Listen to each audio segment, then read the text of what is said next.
Hey, how's it going, guys? Welcome back. And let me tell you something. I just saw the new Fantastic Four movie. And Marvel finally has a decent movie.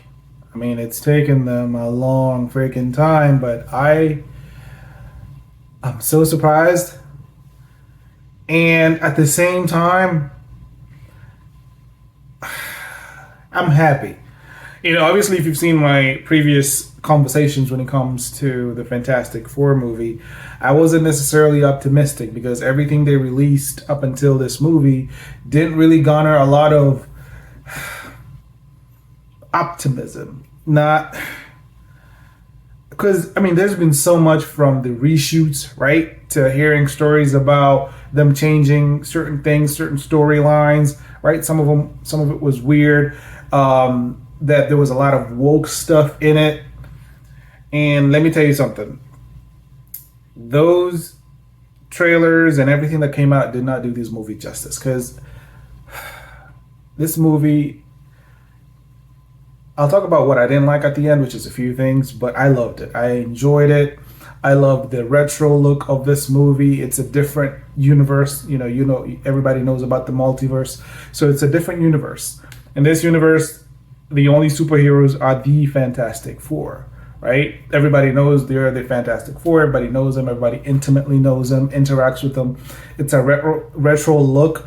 It's a retro futuristic look. It's weird, right? Because everybody's dressed like the 1950s, but you got tech like the 2020s. It's weird, but it works.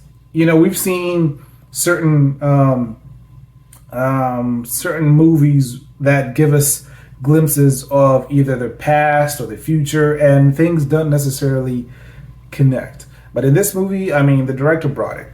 I mean, the color grading was outstanding. The acting was awesome. I loved everything about the Fantastic Four. All the rumors we heard that they were going to change from the leader of the Fantastic Four, who happens to be Reed Richards, to Susan Storm.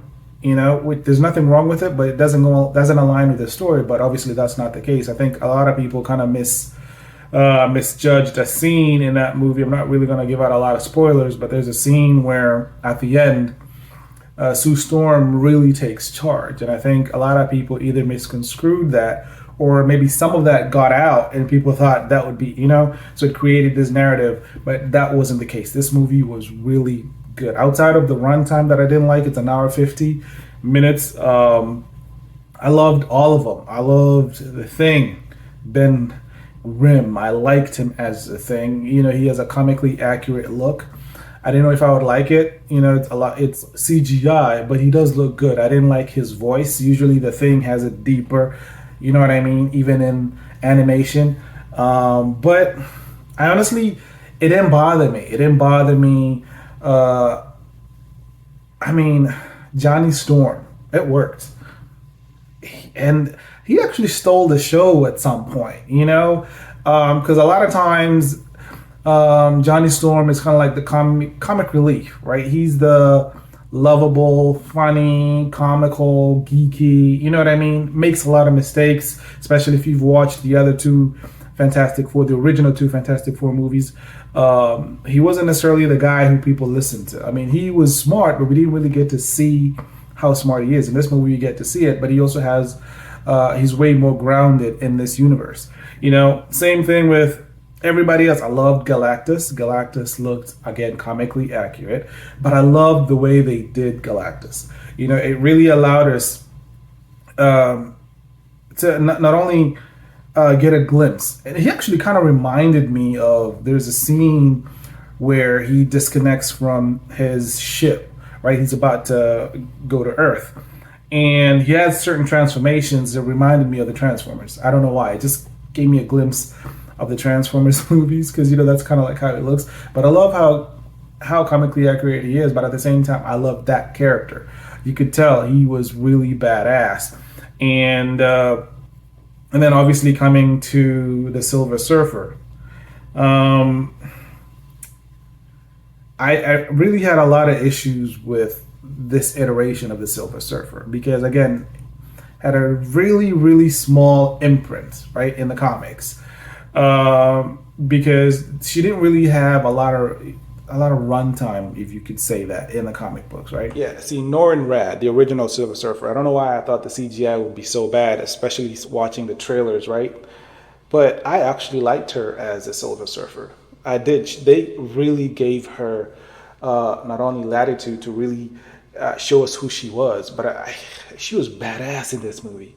You know, she really was. So everything really worked with this movie. Obviously, the runtime doesn't allow you to do a lot, and I kind of figured this was a lot of reshoots to kind of bring it down. They probably cut a lot of stuff out.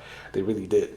But it was a fun movie. It's a fun movie. Take the entire family to watch this movie. You're gonna love it. You're gonna enjoy it. There's not a lot that I didn't really like. I didn't like the fact that they had some mid-credit scenes that they really didn't need to, because we didn't really see anything. They were pointless. I'm not gonna tell you what they were. This is really a dope movie, and I'm telling you, I gave it 4 out of 5. You should definitely go see it if you haven't seen it. If you're a fan of the Fantastic Four, if you're a Marvel fan, trust me, you're not gonna be disappointed. And that says a lot coming from everything we've had the last year and a half, almost 4 years since. Oh my God. I'm honestly happy. And this might be, outside of Jurassic Park, this might be the biggest movie of the summer. You know, and it might surprise people. Because, again, I didn't like Superman. I didn't. And the box office tells you. Anyway, let me know in the comments if you went to see it. Did you like it? Did you like it? What did you think about it? Let me know in the comments. Like and subscribe, and let's grow this channel. And I'll see you guys on the next episode. Peace.